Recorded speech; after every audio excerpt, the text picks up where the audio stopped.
আজকে যে উদ্দেশ্যে আমরা এখানে বলছি, উদ্দেশ্যটা হচ্ছে সমাজ কমিটির একটা উপকমিটি গঠন করা।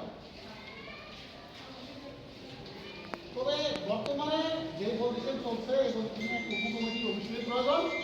কারণ এখানে যারা সমাজের সিনিয়র নেতৃবৃন্দ আছে তারা হয়তো সব কাজ যে দেউরি দেউরি করে করতে পারবে বয়স্ক মানুষ সম্ভব না। এখানে কিছু ইয়াং মানুষের দরকার আছে যেগুলো মোকাবেলা করার জন্য তাদেরকে ব্যবহার করার জন্য বা তাদেরকে দিয়ে কাজগুলো সামাল দেওয়ার জন্য উপকমিটি করার দরকার আছে। তাদের প্রাপ্য সম্মানও তাদেরকে দেওয়া উচিত। আমার এখানে যেটা পরামর্শ এটা হচ্ছে যে উপকমিটিতে আপনি নাম দিবেন যে আমি সমাজ কমিটিতে আসি, নাম দিয়া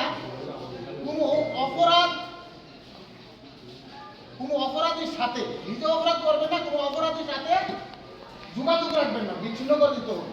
কারণ বিচ্ছিন্ন করে দিতে হবে এই কারণে আমরা বিগত দিনে আমরা দেখছি আমাদের সাথে চলছে, আমাদের সাথে চলে আর ভিতরে ভিতরে অপরাধীর দিকে টাকা নিয়ে তাদের সাথে আমাদের খবর কাজ করে। তাতে কি হয়, আমাদের যে শৃঙ্খলা তাদের ওটা নষ্ট হয়ে যায়, আমাদের গল্পটা কথা হয়ে যায়। আমরা কি করবো না করবো, হ্যাঁ এগুলো তাদের কেন করে যায়, আমরা কাজ করে সফলতা আনতে পারি।